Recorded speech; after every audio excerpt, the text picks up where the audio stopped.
네, 여의도 타임즈 시간입니다. 오늘 이 시간에는요, 아침에 나온 증권사 리포트 산업 섹터에서 종목으로 연결되는 흐름까지 말씀드릴 텐데요. 의류 업종 내에서 살펴보도록 하겠습니다. 코로나19 이후 투자 전략은 어디에 있을까요? 지금 바로 만나보시죠. 자, 오늘 의류와 그리고 신발 섹터로 나눠서 보시면 좋을 것 같고요. 세 종목에 대해서 만나보기 전에 우선 이 표부터 자세한 설명을 드려야 될 것 같습니다. 우선 미국 쪽에서 국가별로 의류 수입 비중입니다. 그리고 중요한 건 신발 수입 증가율입니다. 전체적으로 봤을 때 떨어지는 흐름들이 나타나고 있는데요. 특히 이제 중국 쪽이 떨어지는 흐름들이 나타나고 의미 있는 부분은 방글라데시가 높아지고 있고 그리고 베트남이 조금 더 높아지고 있는 흐름들. 이게 베트남이고 이 빨간색 부분이 중국이다라고 보시면 될 것 같습니다. 자, 무엇보다도 신발 쪽에서도 보면요. 중국 파란색은 좀 떨어지고 있는 상황이고요.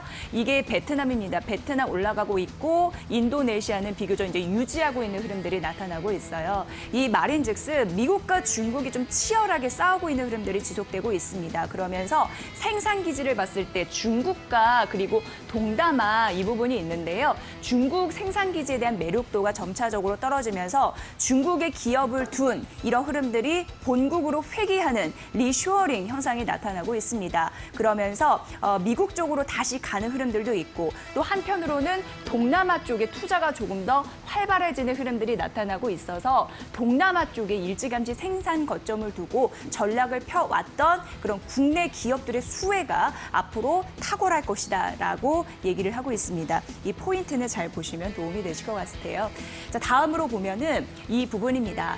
2021년 내년도의 회복 긍정적으로 바라보고 있는 건데요. 올해 극심하게 부진했습니다. 그 뒤에 오는 것이긴 하지만 베트남과 그리고 방글라데시의 의류 수입액이 크게 증가한다라는 부분 앞서서 도표에서 확인해봤습니다. 중국은 떨어졌지만 베트남, 그 위에 방글라데시 이런 부분은 올랐잖아요. 그것에 분명한 의미가 있다라고 표현을 하고 있습니다. 과거로 보면요. 13년과 15년으로 되돌아가 보면 글로벌 의류 이 OEM 업계에서 중국 쪽에서 대규모 서플라이 체인이 탈퇴가 됐습니다. 지금도 비슷한 흐름으로 중국 쪽의 매력이 떨어진다라고 말씀드렸는데 13년도와 15년도도 비슷한 흐름들이 있었는데요. 이때 어떻게 되느냐가 중요했습니다. 베트남과 방글라데시를 중심으로 우리나라와 이렇게 하는 우리나라와 대만의 OEM 기업들의 실적이 대폭 개선됐었다고 합니다. 13년도와 15년도에 그랬으니 지금도 미중 무역 분쟁에 따라서 우리나라 그리고 대만의 OEM 기업들의 실적이 대폭 올라갈 가능성이 있다는 게 이 리포트의 주요 골자였습니다. 자, 다음 페이지 만나보면요. 자, 이 부분도 보셔야 될 것 같은데 이거는 글로벌 의류 OEM 기업들의 국가별 생산 비중입니다. 한세실업 대표적으로 그리고 영업무역, 글로벌 패션 기업이라고 보시면 될 것 같은데요. 여기 보시면 베트남이 60입니다. 한세실업 같은 경우에. 그리고 나서 중남미고요. 영업무역은 이 보라색 방글라데시가 73입니다. 생산 기지가 동남아 쪽으로 좀 분포가 잘 되어 있는 흐름들이 나타나고 있어서 수혜주로 한세실업 그리고 영업무역 분류가 되고 있거든요. 이 부분 참고해 보시면 도움이 되실 것 같고요. 자, 다음은 국가별로 신발 수입 비중 앞서서 잠시 언급해 드렸는데 이쪽에서 또 알아야 될 포인트가 있어서 만나보도록 하겠습니다.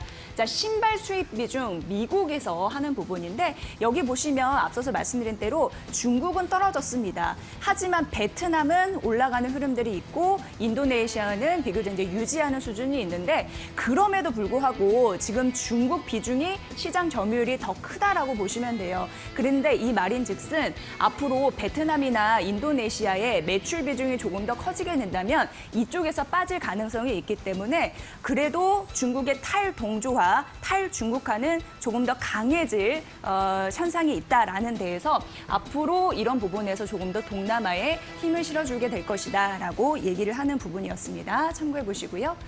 자, 그렇다면은 이제 기업 쪽으로 가볼게요. 특히나 이 국내가 그 동남아 기지 생산 기점으로 하고 있는 곳이 조금 더 수혜를 볼 것이다라는 가능성이 언급이 됐는데 대표적으로 화승 엔터프라이즈 앞서서 봤지만 베트남이 거의 절대적입니다. 56% 이상 넘어가고 있고 인도네시아 30% 정도이거든요.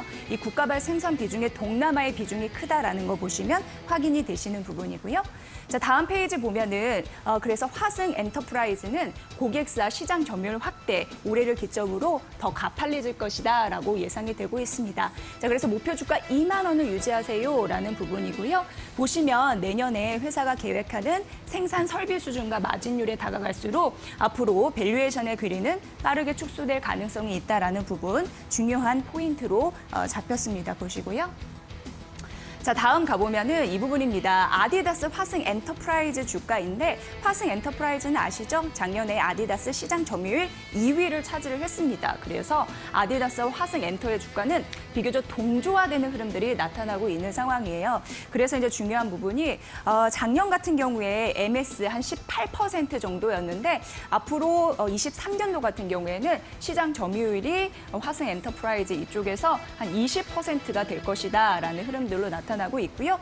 지금 이게 빨간색이 영업무역이고 파란색이 한세실업인데 지금 주가가 떨어졌습니다만 앞으로 21년에서 22년 같은 경우에 주가 상승 전망이 괜찮잖아요. 앞으로 주가가 튈 가능성이 있으니까 이 부분도 살펴보시면 도움이 되실 것 같습니다. 자, 그렇다면은 이제 이 부분 만나볼게요. 한세실업입니다. 긴 호흡으로 보면은 이기는 게임이다라고 얘기를 하고 있었는데요. 목표 주가 16,000원을 유지하라라는 부분이었습니다. 우선 코로나19 영향 때문에 앞서서 말씀드렸죠. 의류 OEM 사업 같은 경우에는 아직까지 불확실성이 커지고 있습니다라는 부분입니다. 미중 무역 분쟁, 여러 가지 그런 산업의 타격 이런 부분이 있었죠. 하지만 OEM 벤더사들 어려운 시간이 될 것으로 보여도 그래도 경기 충격이 지나간 이후에는 대규모 벤더사들의 그 시장 점유율은 더욱더 확대되고 있고 이익 성장률을 향유했다고 합니다. 2013년도에서 2015년도 앞서서 말씀드렸잖아요. 그 이후에 동남아 거점으로 된 국내 기업들의 수혜가 만만치 않았다. 이런 부분으로 업황이 개선됐을 때 이 한세실업 같은 경우에는요. 글로벌 그 경쟁 업체 대비해서 영업 레버리지가 크게 나타날 것이다라는 게 주요 포인트였고요. 그리고 상대적으로 강하게 나타날 가능성이 있으니까 주목할 필요가 있다라고 리포트에서 얘기를 하고 있습니다. 자, 이 부분입니다. OEM 수주 이 부분을 보셔야 되는데 베트남이 강하게 생산 기지의 거점의 역할을 하고 있는 상황이고 미얀마 쪽에서도 조금 더 투자에 대해서 활발한 흐름들이 나타나고 있어서 수주 잔액으로 봤을 때 20년이고 21년입니다. 조금 더 전년 동기 대비해서 가파르게 오를 가능성이 있다라는 부분에서도 긍정적인 포인트를 찾을 수 있었습니다. 자, 그리고 이제 영업 무역입니다. 영업 무역 보시면 코로나19 이후에 고마진 수익 구조, 외연 확대가 가능할 수 있다. 이렇게 얘기를 하면서 목표 주가 45,000원을 유지하는 흐름들이 나타나고 있습니다. 이 설명은 앞서서 똑같았고요. 자, 고마진 구조와 같은 매력이 부각되면서 빠르게 주가가 상승할 가능성이 있고 그리고 국내 OEM, 의류 업체 대비해서 글로벌 시장과 비교했을 때 가장 저평가된 업체다라고 하면서 영업 무역, 이 투자 의견 매수 그리고 목표 주가 45,000원 유지 전략 제시했으니까 참고해 보시면 도움이 되실 것 같습니다. 자, 코로나19 이후에 중국에서는 기업들이 빠져나갈 거지만 동남아 생산 거점을 가진 기업들은 조금 더 탄력적으로 오를 가능성이 있다고 하니까 포스트 코로나19 이후에 의류 업종, 특히나 신발 섹터 투자 포인트는 바로 여기 있지 않나 싶습니다. 참고해 보시고요. 이상 여의도 타임즈 시간이었습니다.